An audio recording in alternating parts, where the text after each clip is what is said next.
Hello, this is Lysha Holmes of Qui Recruitment here, and I'm delighted to welcome back a guest that joined us at the start of our YouTube journey, and you all recognise her. This is Louise Archer of Retrained Search. Hi, Lou. Hello, hi Lysha, great to be back. Oh, Yeah, I've been following you, listening to everybody else, so it's a real pleasure to be back here. well, we're delighted to have you back. And so, for those who haven't been following your recent news, can you just explain where you're up to in terms of your business? Yeah, sure. So I took the opportunity with the time that I was suddenly awarded, having all of my face-to-face training cancelled or postponed, to finally do what I've been wanting to do for ages and put it all into a video training program, which I'm delivering now as a blend of hands-on. I'm basically hand-holding everybody through that. And it's done, it's finished, like a lot of like heartache and just hours and hours and hours and hours and hours and days and weeks that just blended into a whole load of mountainous work is finally finished, and we have currently 9 teams running through the program, all at various different stages and winning retainers already. So yeah, it's really exciting. I've been really busy.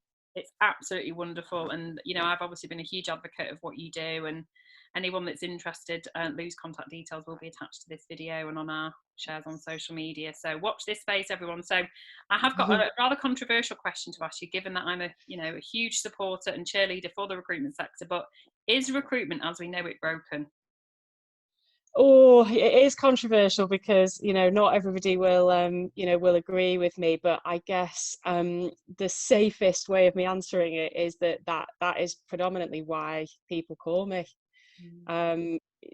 Because it is, the contingent model is just it's not really working in most markets anymore, and that's why agency owners, agency leaders, consultants are calling me to say, like, we need to change tack. And we've been reflecting on fill rates, revenue, motivation, and client relationships, and productivity, and all of those things that make a successful business, and saying it's frustratingly not working, and we want to do something differently. So I don't think nowadays I don't think the contingent model works that well in the markets that clients typically use external service provision for the straightforward, kind of easy to fill positions where you can just stick an advert on and it doesn't really matter who you get, it's just a warm body in a seat. Then they can usually do it themselves. They're not going to go generally to look for some specialist support. And in the markets where they can't do it themselves and they do need some specialist support, it isn't as simple as just putting an advert on and fielding a response. Like I remember the days where my inbox was basically listed in ad responses, and all you had to do was kind of put them in the right places, go through them, sift through them, and it's just not like that anymore. You have to go out and find them, and that is so risky when you've got no commitment from a client and all the problems that the contingent model causes. When I talk about do you mind me elaborating a little bit on this, by the way? Oh, absolutely. Go for it. When I talk about the contingent model, in my training, I sort of help people to see why it's broken, or rather why it isn't as effective as it is, working on a retained basis, by using like a few different analogies. I use the grading system, the iceberg, and the house for sale, right? So I say, if you think about the way that a normal contingent recruiter, typical contingent recruiter in pretty much every country I've come across and worked in, across every sector, they grade their jobs, some way, shape or form, whether it's, A to D, or whether it's stars or numbers or whatever. A great job is a job that they feel confident about filling, and they're going to work closest to the fee, because they've got to spread their risk, basically, because what I'm saying, and all the recruiters watching, I'm sure, will understand.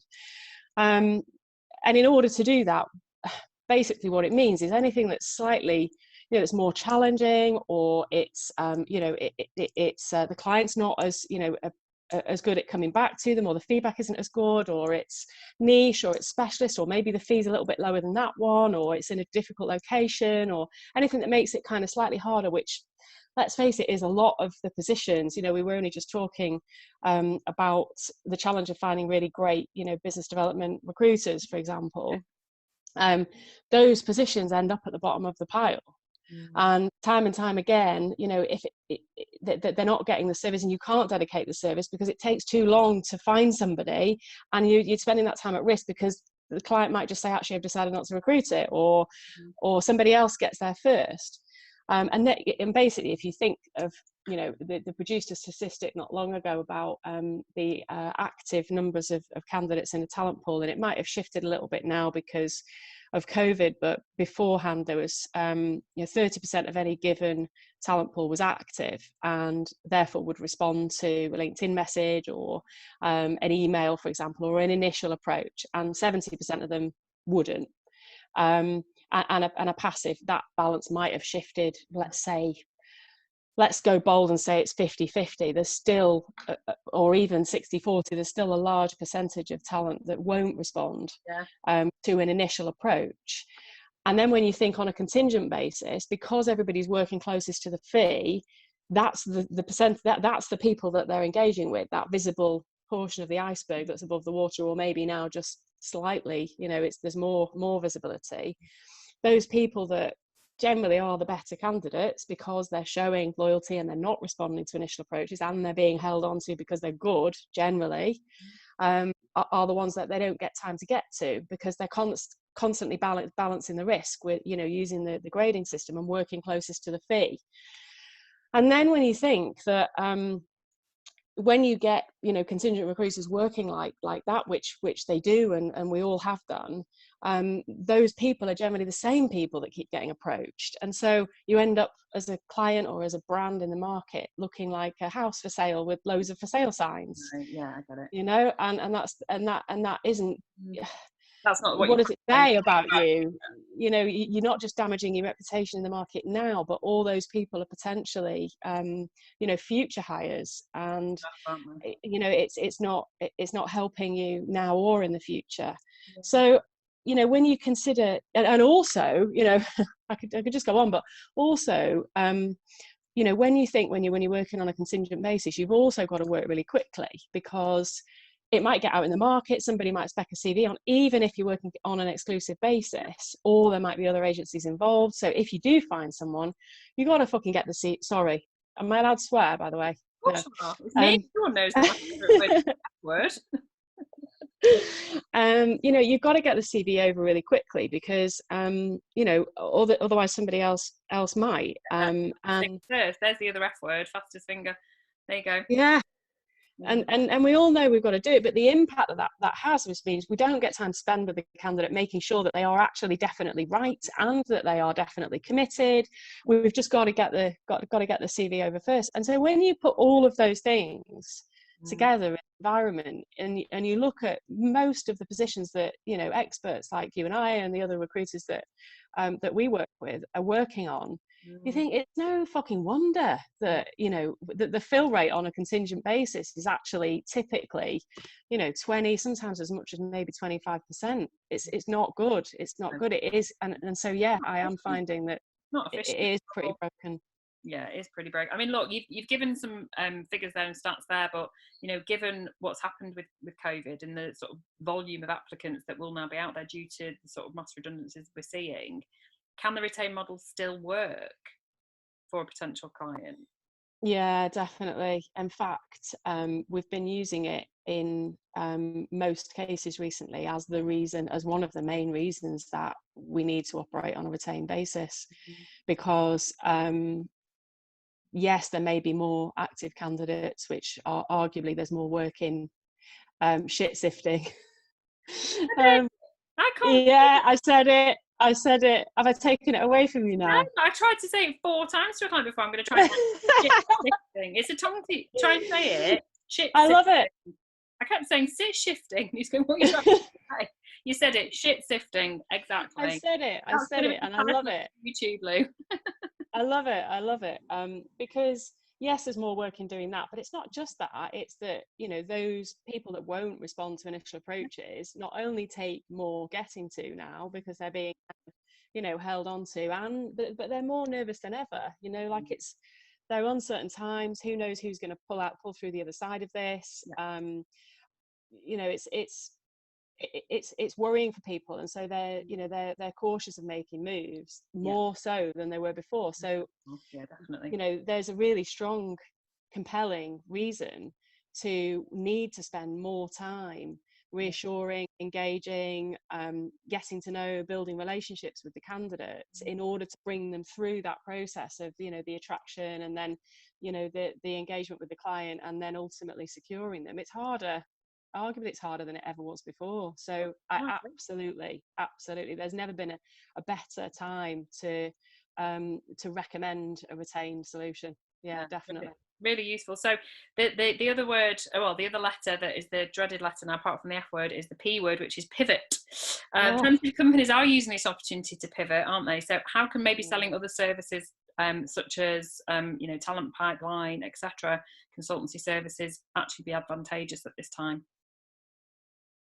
Well, I mean, I think it's like you know, there was some activity earlier on LinkedIn about you know, productizing and designing products to suit your clients, and I absolutely wholeheartedly believe that your service should be in response to your clients' challenges. Definitely. And so I very much see, you know, products like pipelining and talent mapping and even insight studies as a solution to whatever, you know, whatever challenges your client's facing, rather than deciding, oh, now we're going to sell pipelining, right, let's go and, you know, let's go and shove it under everybody's noses and say, do you want to buy this? So what I do think, though, is that working on a retained basis or being consultative with your client, and, you know, good old fashioned just asking open questions and finding out what their challenges are, uncovers the kind of opportunity that isn't necessarily always solved by a search, you know, a full end-to-end search process. So they're not necessarily ready to make a hire. You know, they might need bench strength, but they know they're going to need it, particularly now. You know, they might not be ready to make hires now, but they do want to get a feel, and they do want to start building, you know, some kind of pipeline in the market, that when they're ready, they've got some relationships and they know that they can move those people to hire. And they don't necessarily have the money to go for a full end-to-end process, but a talent map or a talent pipeline, you know, you can spread the cost of that and build that and split it up into, say, thirds, for example, and start with just the identification, and then move into engaging when the client's ready to take on that cost and carry out that activity, and then move into the third stage. I guess a lot of people ask me about you know, services like mapping and pipelining, and I find that quite a few people can overcomplicate it, or rather it can seem like a complex solution, because you think, well, what is that and what does it mean, and, you know, what does it actually look like? And it's just a search it's just stages of the search, the identification, and then the engagement and the interaction and bringing people through that process is the pipeline, and then the hire would be, you know, the third stage. And I think if you think of it like that, when you go to a client and say, what challenges are you facing, what you know, what's causing you pain, where do you want to get to, and what's stopping you from getting there, and then you can start to look at putting solutions like that together for them. And because at the moment, you know, people's challenges can be, you know, quite complex, or they might not know exactly what they need and when, and they do need the foresight of not just saying, right, I know what I need and I want it now. It's, let's have a look here and then decide what to do from there. So being able to be agile and be flexible about the solutions that you're providing, I think, is really going to help you position yourself as a trusted advisor and a partner, rather than that, you know, here's a product, buy it, why don't you want it, have it, I want you to buy it, and that reactive kind of you know, belief, doesn't it, that you just be that rigid when you just need to, through consultant, that's what you do, you listen to what your customer needs, that's what you're doing, that's how you're consulting them. So one final question for this round, because I'm sure we'll have you on again. Get your crystal ball out, what are your predictions for the second half of 2020 for recruitment? Well, if the amount of people interested in developing retained search capability is anything to go by, and I guess that's, you know, I'm kind of living in and breathing that world, and, you know, maybe that's a bit of a bubble, but if the amount of people that are wanting to do that is anything to go by, then I I would like to think that we're starting to change the default of the way that we offer our services and the way that we work with clients. You know, either we do a proper job and we're commissioned to carry that work out, or we don't. Yep. And it isn't a sort of you know, by chance, which is the definition of contingent, as I think I might have said before, but it isn't a by chance hope that we get a result and that I can justify or be paid for the time that I spend and hope that the client ends up with a result. That it is actually a partnership, and it becomes more, you know, that maybe that's a bit of an optimistic prediction, Lysha, but I'd love it if that was the case. Yeah, but you and me both, and it would actually be recognised as a profession rather than just a, you know, we're just salespeople. We're not actually. We're here as your partners, in the same way you would pay your lawyer or you would pay for your IT service or HR. You know, it's exactly the same. It's just got as much commercial value, if not more. So that's all. I do hope that your prediction also comes true, and it's been wonderful to have you on again, and look forward to speaking to you in due course. You take care. Thank you so much for having me.